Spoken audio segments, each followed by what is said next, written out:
Drive about 45 minutes east of San Diego on Highway 94, past Jamul, Dulzura, Barrett Junction, and the turnoff for Tecate, Mexico, and you'll run into a small community called Potrero.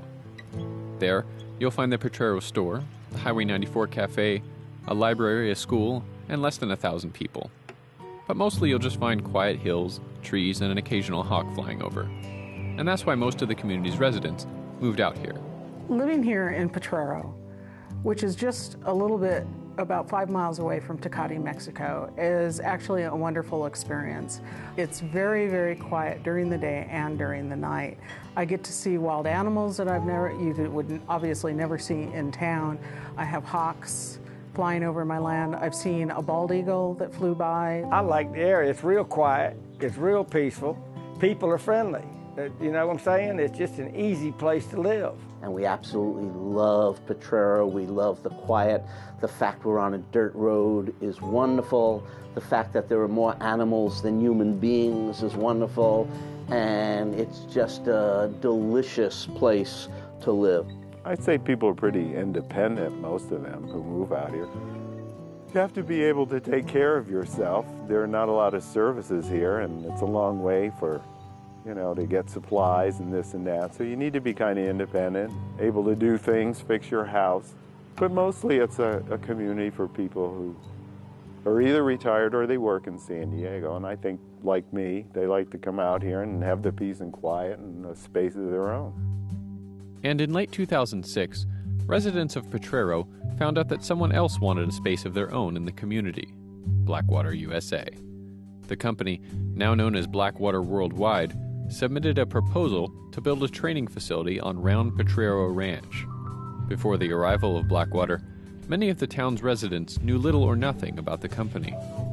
Blackwater told the citizens of Potrero that they were going to build this training facility, which they called Blackwater West. There is no Plan B, Brian Bonfiglio told the community, but a year and a half later, Blackwater would pull out of Potrero. This is the story of the rise and fall of Blackwater in Potrero. We happened upon Potrero based on a rancher who knows the current owner. We went out there and we saw the attributes of the property and said, perfect, from that perspective. 600-foot cliffs, 360 degrees encompassed, helps with noise, and quite frankly, it's very similar to what we have in North Carolina. It's very similar with the rural, backcountry personality, if you will. Founded in 1997 by former Navy SEAL Eric Prince, Blackwater began as a firearms training facility in North Carolina. They now provide training and security services all across the globe.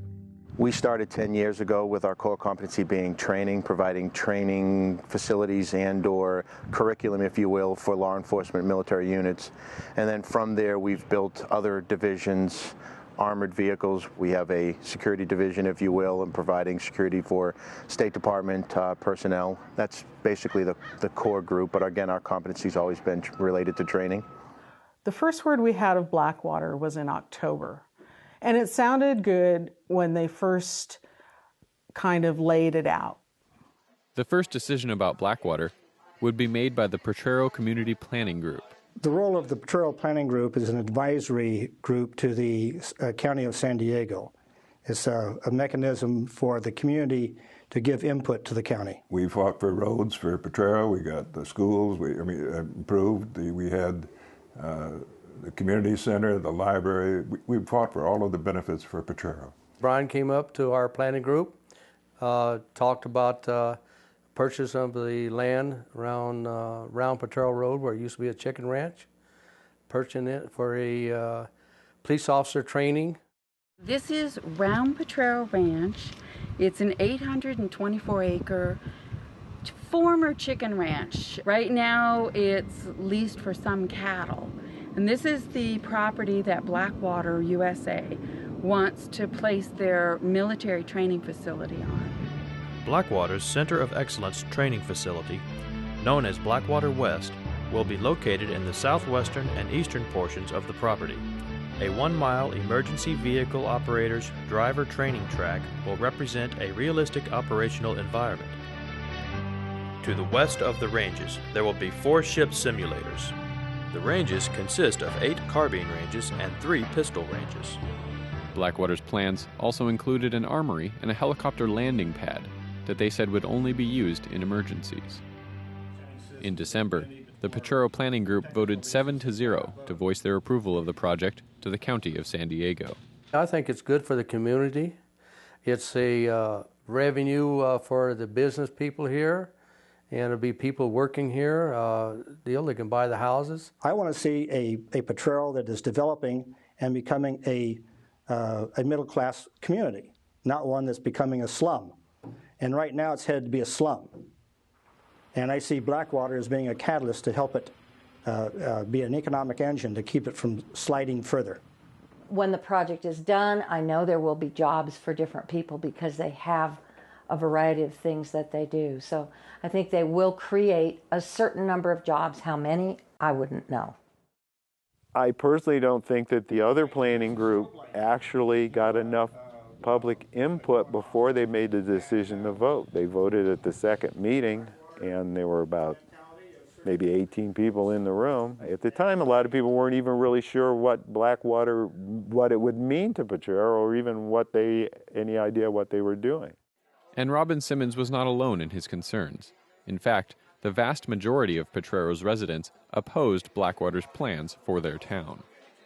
Shortly after the December vote, Jan Hedlun became a member of the Potrero Planning Group. While her reasons for joining were unrelated to Blackwater, she quickly became deeply involved in the issue.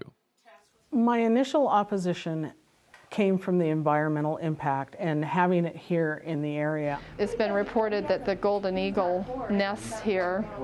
It's on the flight path for the condor. It's a valley that should be returned, in my opinion, back to its natural state. It's part of a chain of valleys in the mountains here that form a natural wilderness area. All of the homes in this area are served by well water.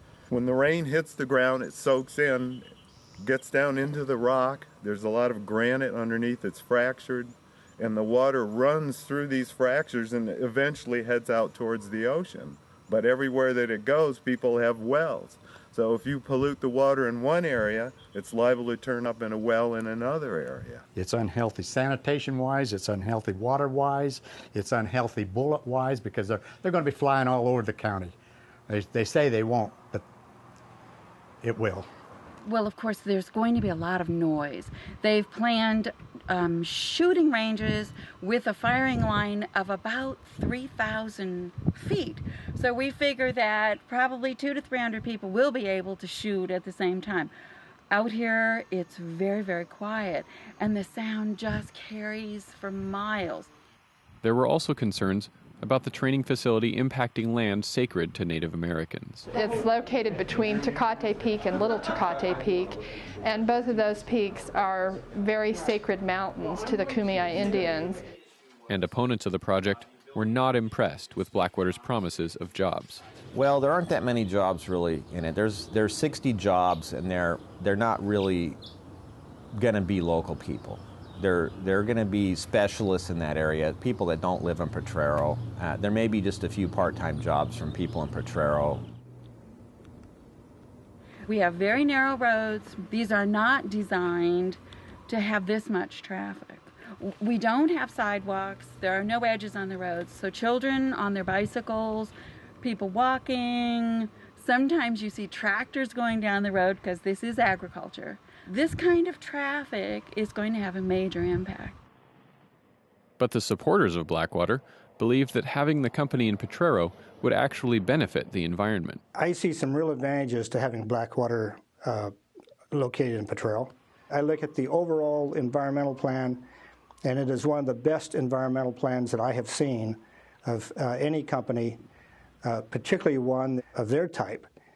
They are very concerned about the environment all the way through. In the design of their firing ranges, in the design of and management of the local habitat. They don't plan to use a significant more amount of ground than has already been disturbed. Where the chicken coops currently are is where the firing ranges will be, and the Code 3 driving track. The traffic is going to be well disciplined. They plan to put the radar-controlled speed sign there. The noise factor has been highly exaggerated. The helicopters coming in, flying around, tanks coming in, men carrying guns all over the place. I mean, I tell you the truth, I haven't read any more than that because I know what's true. I heard them say it, and I can believe them. They're not lying. Within a few months, Potrero's battle with Blackwater became known across the country and around the world. Environmentalists, peace activists, veterans groups, and others mobilized to provide their support to opponents of Blackwater in Potrero. Raymond Lutz was a leading activist in the fight to stop Blackwater West. He ran the StopBlackwater.net website and the related email mailing list, which allowed interested citizens to learn new information and exchange ideas about fighting Blackwater.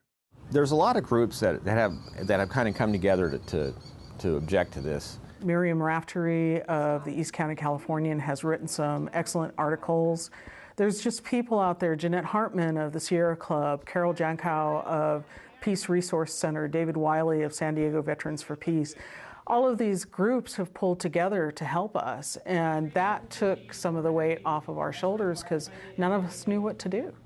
Planning group member Jan Hedlun worried that if they approved the plan before them, then Blackwater would later expand beyond their original promises.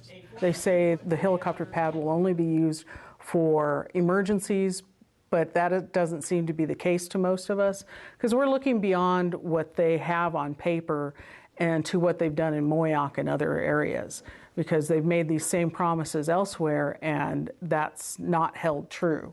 They've expanded way beyond what they initially stated when they first walked into these areas. And that's what our concerns are, is they say one thing and then later on they do another.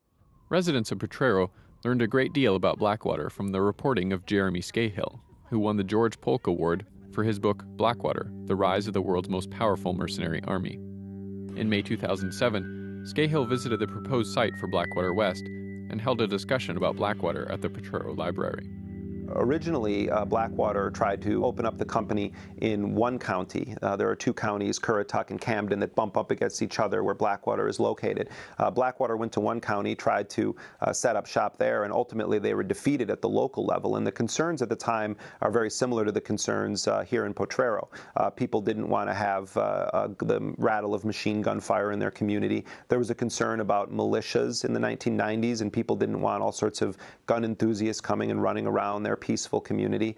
And I think there was a concern as to how it was going to impact the environment in the area. And so what Blackwater did when they were defeated in one county was literally just sort of step over the line to the other county and incorporate the company there. At the beginning, it was about 5,000 acres, and it was envisioned as a sort of sportsman's paradise, a place where gun enthusiasts could come and fire off their weapons. Over the years, and particularly after 9/11, Blackwater has invested its lucrative government payouts in building up this impressive private military base. They have a fleet of more than 20 aircraft. They have a man-made lake where they do amphibious landing training. They have mock urban settings where they can do counterinsurgency training. They do defensive driving. They have courses in how terrorists think, and they do an impressive business in training of state, local, federal law enforcement. Interested in learning more about Blackwater's Moyoc facility, Planning Group Chair Gordon Hammers, along with board members Mary and Jerry Johnson, bought tickets to North Carolina and visited Blackwater's headquarters. Jerry Johnson took pictures in Moyoc to bring back to Potrero. So, I mean, I got there and I'm going like, this is great. I mean, what is not to like? It was a beautiful facility, very well kept, well designed, well thought out, all kinds of stuff going. It provided, I don't even know how many jobs. What we're going to have here is not this as large or anything what it is back in North Carolina. And it's for training for Coast Guard, sheriff, local police, training the people that we need to protect us. I don't know, I just felt really safe when I was there. Here are all these guns, people with armed munitions. I felt totally safe. You take the Boy Scouts, you take this organization, that organization, this senior citizen, this church, on and on and on and on. And Blackwater has been there helping out every one of these organizations. They have been an asset to Moyoc. But beyond arguments about the environment, traffic, noise, and the economy, some residents of Potrero argued that Blackwater just wouldn't fit in. Our community character, it's really rural, it's quiet, it's mostly single-family homes on large lots. We have a few ranches and farms. It's pretty quiet and laid back. To me, Blackwater is very commercial, and it doesn't really fit in. If this country needs it, then there's a lot of closed-up military bases that the country's still paying taxes on. They could let them people have and get them on out there, get them away from here. We don't need them coming here. Proponents of the Blackwater project became upset that so many people outside of Potrero were trying to influence the approval process. Here we are in a little community of Potrero, and outsiders, for their own agenda, are using this as an issue to push their own agendas across the country. And I feel put upon. This whole thing has been blown out of proportion with Blackwater trying to make it a political statement when this is a land use issue. A person should have the right, a property owner should have the right to sell their property to a willing buyer without any outside interference. In Potrero, while the majority of opposition to Blackwater focused on the local issues, some expressed concern about the company's activities around the world, which they learned about from reporter Jeremy Scahill. About a decade ago, Blackwater didn't even exist. Today, it's become one of the most powerful private actors in the so-called global war on terror. The company boasts of a database of 21,000 troops that it could deploy on a moment's notice. It has men deployed in 9 countries around the world, among them Iraq, Afghanistan, Jordan. It's been active in the Caspian Sea, in Azerbaijan, and also it increasingly has its sights set on domestic deployments inside of the U.S. And the serious profits started rolling in when U.S. tanks hit Baghdad in March of 2003. They brought with them the largest army of private contractors ever deployed in a war zone. Blackwater was given a $27 million contract to provide the elite bodyguard services for Paul Bremer, the Bush administration's viceroy in Baghdad. And their government contracts have grown exponentially since then, now totaling over $1 billion. While none of Blackwater's contracts are for offensive operations, they were the first to fire in over 80% of the nearly 200 shooting incidents in which they participated since 2005. In the majority of these instances, they fired from moving vehicles and did not remain on the scene to determine if they caused any casualties. I would characterize Blackwater as a bunch of trigger-happy gangsters. I certainly have no use for the idea of privatizing the U.S. military. I was in the U.S. Army. My personal opinion, having an independent contractor force allows the military to do other things. We're a body that can be used to help augment where the military cannot do a certain mission because they may be overtasked or undermanned, quite frankly. So again, I don't think it's a matter of us taking a mission. It's being available to help where the military cannot do a job. That's all. But opponents of private security contractors argued that national security is one thing that should not be outsourced. If you want something to grow and blossom, and then outsource it, because you'll get companies that will do it and make money.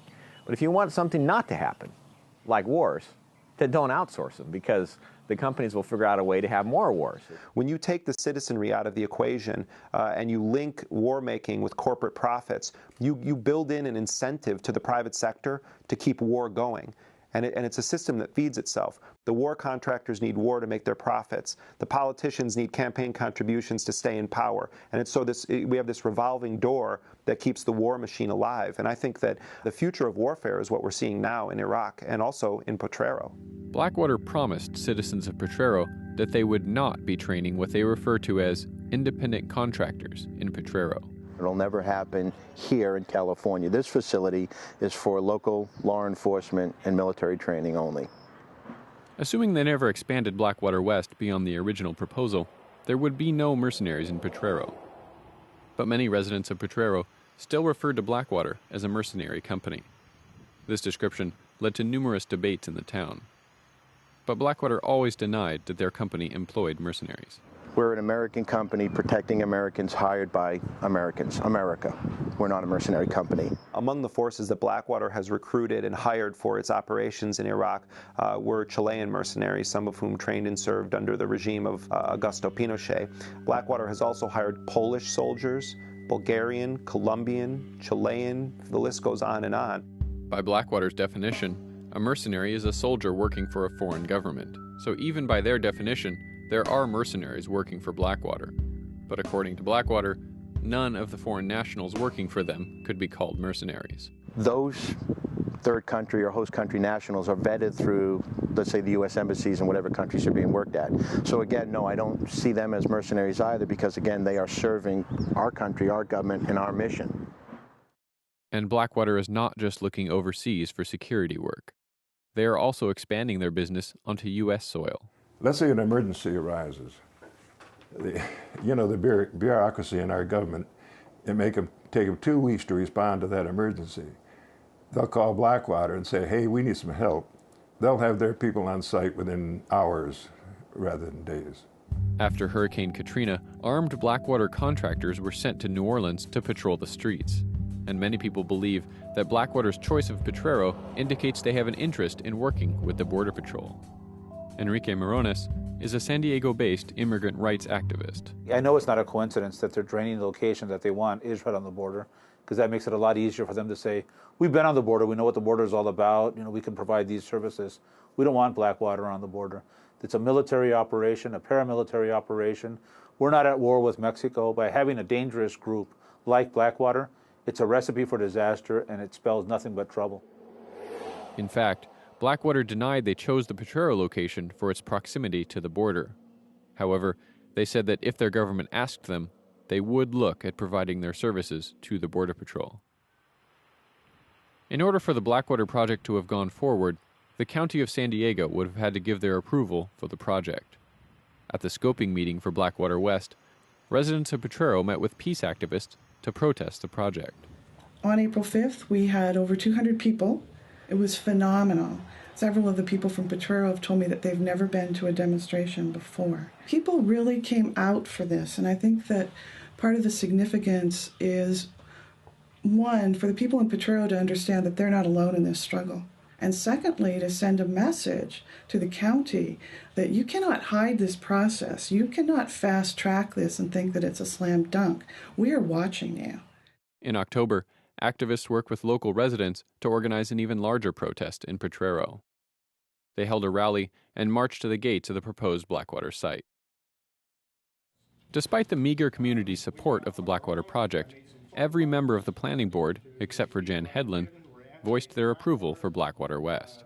They weren't going along with what the community wanted, and they wanted to go ahead with their own agenda. We decided, not me personally, but it was decided we'd try a recall and get a new planning board, and so we did. Opponents of Blackwater and Potrero gathered enough signatures from their neighbors to force an election to recall the supporters of Blackwater from the planning board. In October, 8 weeks before the recall election, massive wildfires devastated Southern California. 12 homes were lost and 1 person died in Potrero. Many more homes were lost in neighboring towns. Blackwater stepped in and began distributing supplies during the fires. After the fires subsided, they worked with some other organizations to build a temporary relief center. Blackwater provided showers, washing machines, tents, and other supplies. Even the opponents of Blackwater were thankful for the help, but few of them changed their minds about the company. And many residents stayed away from the post-fire relief center. Just days after the fire, the center was empty. Blackwater argued that its training facility could be used as a refuge in the event of another fire, but opponents have argued that they would not feel safe evacuating to a place with only one entrance and exit. In December 2007, the recall election went forward.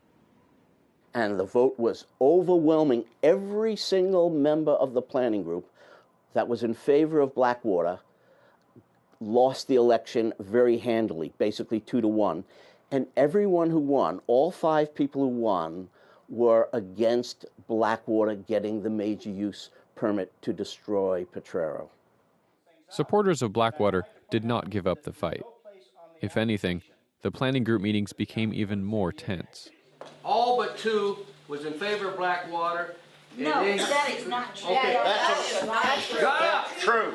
Shut up! Do not take that tone with other people. At this meeting, the new planning group attempted to reconsider the previous group's approval of the Blackwater vote.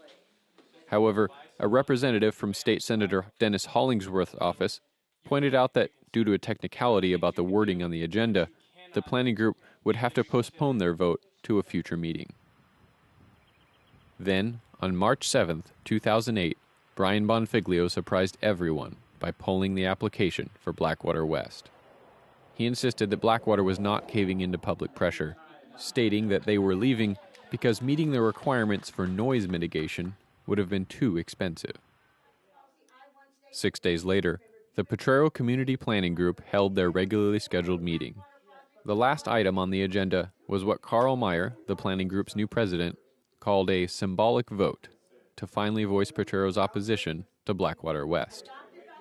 Despite protests from a few Blackwater supporters, the board voted unanimously to approve this resolution. Later in March, residents of Potrero and activists threw what they called a Potrero Reunited Party to celebrate the end of the Blackwater story. But Potrero will be dealing with the wounds of the Blackwater West battle for many months and possibly years to come. The Blackwater conflict tore apart this community.